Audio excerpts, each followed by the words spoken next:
মিজোরাম সীমান্ত লাগোয়া উত্তর জেলার আইসপ্রিশনাল দামছড়া আরডি ব্লকের কৃষি মহকুমার সহায়তায় ভুট্টা চাষ করে লাভের মুখ দেখছেন স্থানীয় ভুট্টা চাষিরা। এক সাক্ষাৎকারে ভুট্টা চাষি মারাসা মগ জানান, ভুট্টা চাষের জন্য কৃষি দপ্তরের পক্ষ থেকে সব ধরনের সুবিধা প্রদান করা হয়েছে।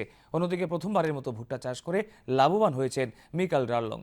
তিনি এখন পর্যন্ত 30,000 টাকার ভুট্টা বিক্রি করেছেন। দামছড়া কৃষি মহকুমার তত্ত্বাবধায়ক দিব্যেন্দু চাকমা জানান, চলতি বছরে 15 হেক্টর জমিতে ভুট্টা চাষ করা হয়েছে।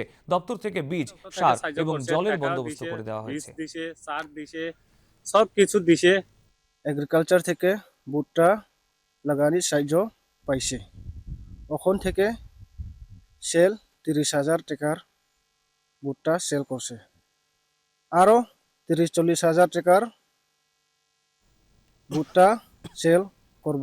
আমরা দামছড়া এলাকাতে বীজ, সার, ওষুধ আর জলের সুবিধা দিয়ে আমরা এখানে 15 একরের মতো আমার এলাকাতে ভুট্টা চাষ করেছি। এইবারে অহন অব্দি 70,000 টাকার মতো তা উনি অলরেডি মার্কেটে তানে নিয়েছেন ভুট্টা। আর যা বাকি রয়েছে এটার মধ্যে তানে টোটাল 2 লাখ টাকার মতো তানে উনি বাজারে ভুট্টা নিতে পারবেন।